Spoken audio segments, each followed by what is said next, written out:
Hello students, welcome to my channel Deepak Kashyap's lecture. ये class 12 mathematics का chapter number 2 inverse trigonometric function का third lecture है। Students, अगर आप मेरे इस चैनल पर नए हैं तो प्लीज़ आप मेरा जो फर्स्ट लेक्चर है और सेकंड लेक्चर का वीडियो है उसको आप जरूर देखें। वो वीडियो आपके लिए बहुत ही यूजफुल होने वाला है।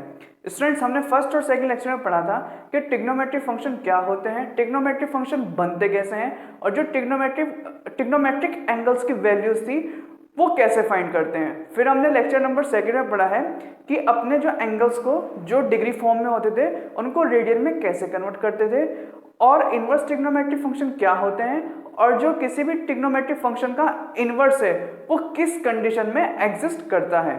फिर उसके बाद हमने पढ़ा है कि वन वन फंक्शन क्या होते हैं और ऑन टू फंक्शन क्या होते हैं और किस कंडीशन में वन वन और ऑन टू फंक्शन इनवर्स को एग्जिस्ट करते हैं। अब आज हम पढ़ेंगे स्टूडेंट्स कि मैनी वन फंक्शन क्या है और जो मैनी वन फंक्शन है वो इनवर्स को एग्जिस्ट क्यों नहीं करता और ऐसा क्यों होता है कि वन वन और ऑन टू ही फंक्शन इनवर्स को एग्जिस्ट कर पाते हैं। तो आइए स्टार्ट करते हैं। स्टूडेंट्स, मैनी वन का एग्जांपल लेते हैं। ये सपोज दो सेट है, ये x है, इसको डोमेन बोलते हैं और ये y है, y is equal to F X भी होता है, बात एक है, और इसको को डोमेन भी बोलते हैं। अगर मैं यहाँ x सेट में एलिमेंट दूं 1 2 3 4 और y सेट में एलिमेंट दूं a b c d। Suppose आपके पास कोई ऐसा फंक्शन है कि आपने 1 रखा और उसकी इमेज a बनी, 2 रखा इमेज b बनी और आपने 3 रखा तो इमेज a बनी और 4 रखा और इमेज कितनी बनी, a बनी। तो इस कंडीशन में मैं ये कह सकता हूं ये फंक्शन जो है ये फंक्शन मैनी वन फंक्शन है, यानी कि मैनी एलिमेंट की वन इमेज बन रही है। जिस कंडीशन में मैनी एलिमेंट की वन इमेज बनती है उसी को हम बोलते हैं मैनी वन फंक्शन, यानी कि one image of many element. अब हमने समझा कि मैनी वन फंक्शन क्या है, फटाफट से ये भी समझ लेते हैं कि जो मैनी वन फंक्शन है वो इनवर्स क्यों एग्जिस्ट नहीं कर पाता। तो हम ले लेते हैं यहाँ पे एक फंक्शन जो y F X is equal to Y होता है। अगर स्टूडेंट्स मैं इसका इनवर्स कर दूं तो ये हो जाएगा F Y is equal to X. तो यानी कि अगर मैं यहाँ F Y is equal to X यानी कि मैंने इसका इनवर्स कर दिया तो ये भी इनवर्स हो जाएगा, यानी कि जो को डोमेन है वो डोमेन बन जाएगा और जो डोमेन है वो को डोमेन बन जाएगा। तो फंक्शन कुछ इस तरीके का बनेगा आपका, ये x ये डोमेन ही है और ये y is equal to F X ये है आपका को डोमेन। अब ये domain a b c d और को डोमेन रहेगा 1 2 3 4, यानी कि इसका ये उल्टा हो गया, हमने इन्वर्स कर दिया। अब आप देख सकते हो कि जो a है वो 1 की इमेज है और 2 यहाँ पर b की इमेज है और ये 3 की इमेज भी है और ये 4 की इमेज भी है।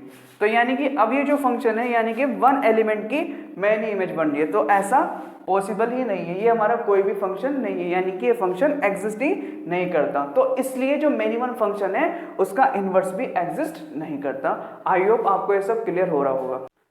तो आइए स्टूडेंट्स अब बात करते हैं कि जो ट्रिग्नोमेट्रिक फंक्शन है वो किस किस कंडीशन में अपना जो इनवर्स है उसको एग्जिस्ट कर पाते हैं और उनकी जो रेंज है और डोमेन है वो क्या क्या होती है। तो आइए स्टार्ट करते हैं। तो स्टूडेंट्स हम एक एग्जांपल लेते हैं जो ट्रिग्नोमेट्रिक फंक्शन है साइन एक्स का। साइन एक्स से समझते हैं। तो साइन एक्स का ग्राफ कुछ इस तरीके से होता है, ये एक्स एक्सिस है और ये वाई एक्सिस, ये यहाँ zero pi by two pi 3 pi by 2 और 2 पाई। ये एंगल्स मैंने रेडियन में लिखे हैं, मैंने आपको डिग्री से रेडियन में कन्वर्ट करना ही बताया था। ये 90 डिग्री है और ये 180 डिग्री है और ये 270 डिग्री है और ये 360 डिग्री है। कुछ इस तरीके से यहाँ भी करेंगे, ये माइनस पाई बाई 2 हो जाएगा और ये पाई और ये 3 पाई बाई 2 और ये हो जाएगा यहाँ पर 2 पाई। तो स्टूडेंट्स जो साइन का ग्राफ होता है वो कुछ इस तरीके से होता है।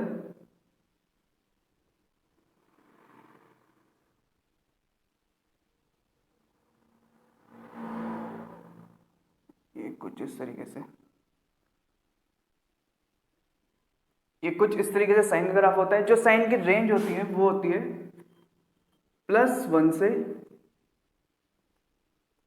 से और यहां तक ये -1 तक। तो स्टूडेंट्स अब हम चेक करते हैं कि जो हमारे ट्रिग्नोमेट्रिक फंक्शन है, यानी कि जो हमने एग्जांपल लिया है sin x का, तो क्या ये फंक्शन हमारा 1 1 और ऑन टू है? अगर ये 1 1 और ऑन टू होगा तभी हम बोल सकते हैं ये इनवर्स को एग्जिस्ट कर पाएगा। तो आइए स्टार्ट करते हैं, चेक करते हैं इसको। अगर मैं कुछ एंगल्स ले लूं, ये x ये डोमेन है और ये कोडोमेन, यानी कि y = fx है। इसको चेक करने के लिए मैं यहां 0 से लेकर 2 पाई तक एंगल ले लूं। अगर ये 0 π/2 पाई 3 π/2 और 2 पाई, तो आप देखो स्टूडेंट्स जो साइन 0 की वैल्यू होती है वो होती है 0, साइन π/2 की वैल्यू 1 होती है और पाई की वैल्यू 0, 3 π/2 की वैल्यू -1 और 2 पाई की वैल्यू -1 होती है। तो स्टूडेंट्स आपको ये आप देख रहे होंगे कि साइन 0 की वैल्यू 0 है और साइन π/2 की वैल्यू कितनी आई 1 है और पाई की वैल्यू 0 को एक ही बार लिख सकते हो और 3 π/2 की वैल्यू कितनी आई आपके पास -1 और 2 पाई की वैल्यू भी आपके पास कितनी आई है 0 आई है। तो स्टूडेंट्स आप यहां से क्लियरली समझ रहे होंगे कि ये जो फंक्शन है आपका ये ना 1 1 फंक्शन है ना ऑन टू फंक्शन है। ये जो आपका फंक्शन है ये मेनी वन फंक्शन है और मेनी वन फंक्शन जो होता है वो इनवर्स को एग्जिस्ट नहीं करता।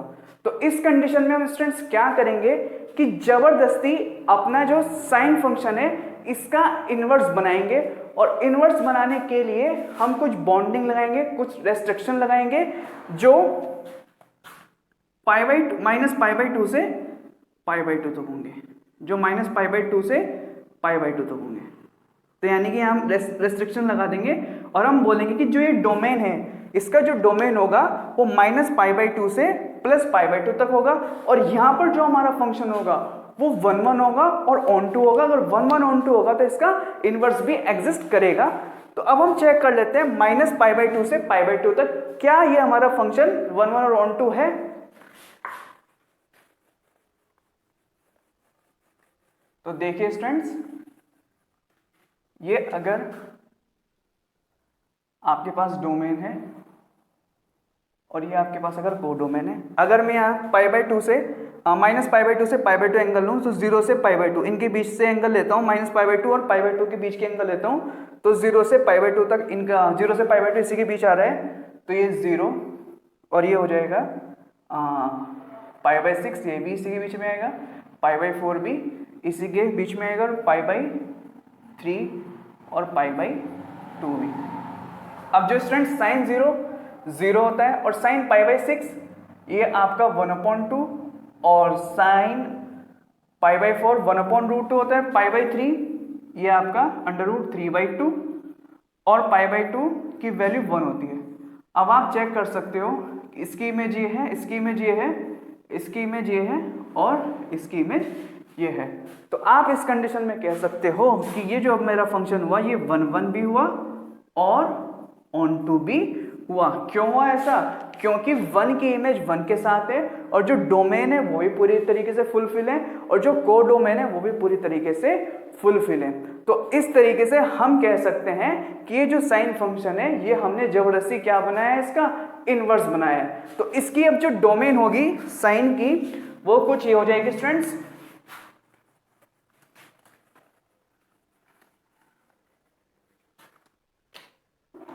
जो डोमेन है साइन एक्स की,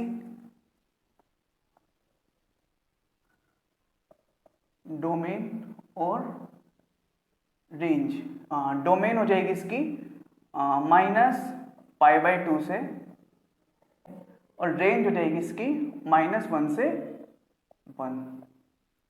तो ये थी बात किसकी, ये साइन एक्स की, ट्रिग्नोमेट्रिक फंक्शन की। अगर मैं अब इसका इन्वर्स कर दूं यानी कि साइन इनवर्स एक्स कर दूं तो ये रेंज है, ये क्या हो जाएगी, रेंज और डोमेन एक्सचेंज हो जाएंगे ना, इन्वर्स कर रहे हैं हम इसका, तो यानी कि जो डोमेन है वो रेंज बन जाएगी और जो रेंज है वो डोमेन बन जाएगा। तो इसकी जो डोमेन बन जाएगी वो बन जाएगी -1 से 1 तक क्लोज ब्रैकेट, और जो इसकी रेंज बनेगी वो बनेगी -π/2 से π/2। तो इस तरीके से हमने जो साइन इनवर्स x है, जो ये फंक्शन है, इसकी रेंज निकाल ली है और डोमेन भी निकाल ली है। अब स्टूडेंट्स ऐसा पॉसिबल नहीं है कि हम सब फंक्शन की रेंज और डोमेन इस तरीके से निकाल के देखें, तो इसलिए हमें एनसीईआरटी ने एक टेबल दी है जिसमें इनवर्स ट्रिग्नोमेट्रिक फंक्शन की रेंज दी हुई है और डोमेन दी हुई है, वो मैं आपको यहाँ पर कॉपी करवा देता हूँ। तो स्टूडेंट्स ये मैंने यहाँ पर जो टेबल है डोमेन और रेंज किसके इनवर्स ट्रिग्नोमेट्रिक फंक्शन की जो डोमेन और रेंज है वो यहाँ पर मैंने लिख दिए हैं। तो आइए मैं इनकी जो रेंज है वो फटाफट से आपको लर्न करा देता हूँ। स्टूडेंट्स आपको क्या करना है, तीन जो इनवर्स ट्रिग्नोमेट्रिक फंक्शन है, तीन फंक्शन के आपको ग्रुप बनाने हैं। तो यानी कि आप एक साइन का और एक आपको कोसेक का और एक आपको टेन का। यहाँ पर आपको स्टूडेंट्स जो सिमिलरिटी मिलेगी तीनों में, ये मिलेगी कि जो तीनों की रेंज है वो π/2 से -π/2 से π/2 तक है। आप चेक कर सकते हो, साइन की -π/2 से π/2, कोसेक की -π/2 से π/2 और टेन की ओपन इंटरवल -π/2 से π/2। तो आप इन तीनों की जो रेंज है वो कुछ इस तरीके से लर्न कर सकते हो, और मैं ये आपको बताता हूँ कि ये क्लोज ब्रैकेट में क्यों है और ये ओपन ब्रैकेट में क्यों है। तो स्टूडेंट्स जो साइन की वैल्यूज है -π/2 से π/2 वो क्लोज ब्रैकेट में इसलिए है क्योंकि जो साइन π/2 है वो हमें कुछ ना कुछ वैल्यू देता है, यानी कि जो उसकी डोमेन है, डोमेन में अगर हम π/2 रखें तो उसकी जो रेंज होगी वो 1 होगी, तो इसलिए दोनों तरफ से क्लोज ब्रैकेट में है। और बात करूं अगर मैं स्टूडेंट्स कोसेक की, तो कोसेक की जो रेंज है -π/2 से π/2 तक है, और यहाँ पर जो है इसने 0 को माइनस किया है। तो 0 को क्यों माइनस किया है स्टूडेंट्स ने, ऐसा इसने इसलिए किया है क्योंकि cosec theta is equal to 1/sin theta होता है। अगर मैं यहाँ पर कोसेक 0 की वैल्यू निकालूं, कोसेक 0 की, तो ये हो जाएगा, यहाँ पर मैं sin 0 की वैल्यू रखूंगा, तो sin 0 की जो वैल्यू होती है स्टूडेंट्स वो 0 होती है, तो 1/0 कितना होता है, नॉट डिफाइन। तो यानी कि जो 0 पे मुझे कुछ भी नहीं मिलेगा, तो यानी कि जो 0 पे जो डोमेन होगा वो जो रेंज देगा वो डिफाइन ही नहीं करेगा, यानी कि नॉट डिफाइन देगा। तो इसलिए मैंने यहाँ पर 0 को माइनस किया है, मैंने क्या जो इनकी टेबल है माइनस किया है। और 10 की बात करूँ तो 10 की रेंज है -π/2 से π/2 तक। ये क्या है, ओपन ब्रैकेट। ओपन ब्रैकेट इसलिए है क्योंकि जो π/2 है, यानी कि अगर जो 10 π/2 है, जो π/2 की जो रेंज होती है वो क्या है, इन्फिनिटी, यानी कि जो π/2 की वैल्यू होती है वो इन्फिनिटी है, यानी कि आपको -π/2 और π/2 पर जो वैल्यूज आएगी वो नॉट डिफाइन आएगी, इसलिए इसने इसको ओपन ब्रैकेट रखा। अब बात करते हैं नेक्स्ट 3 पेयर्स की, यानी कि कॉस, सेक और कॉट। सेम आप यहाँ पर देखोगे जो इनकी रेंज है 0 to π है, 0 to π और 0 to π। जो कॉस है वो 0 to π क्लोज इंटरवल में, ये आप समझ गए होंगे। और बात करें अगर सेक की, तो सेक 0 to π और माइनस में से आपको π/2 करना है, क्योंकि जो कॉस 90 डिग्री है, कॉस 90 यानी कि 1/, अगर आपको रिलेशन बताऊं मैं, cos theta is equal to होता है 1/sec थीटा। तो sec थीटा स्टूडेंट्स यहाँ से रहेगा 1/cos थीटा। अब यहाँ से अगर आप cos sec 90 की वैल्यू निकालोगे तो sec 90 degree is equal to यहाँ हो जाएगा 1/cos 90 और 1/cos 90 यानी कि 1/cos 90 के लिए 0 होती है और 1/0 आ जाएगा नॉट डिफाइन, यानी कि ये 90 पर नॉट डिफाइन है, तो इसलिए इसको माइनस करना है। और cot इनवर्स x की जो रेंज है वो 0 to π है, यानी कि जो 0 to π है आप यहाँ समझ सकते हो कि ओपन इंटरवल में इसलिए है जो आपका 0 और π है ये आपका नॉट डिफाइन होता है इन एंगल्स पर।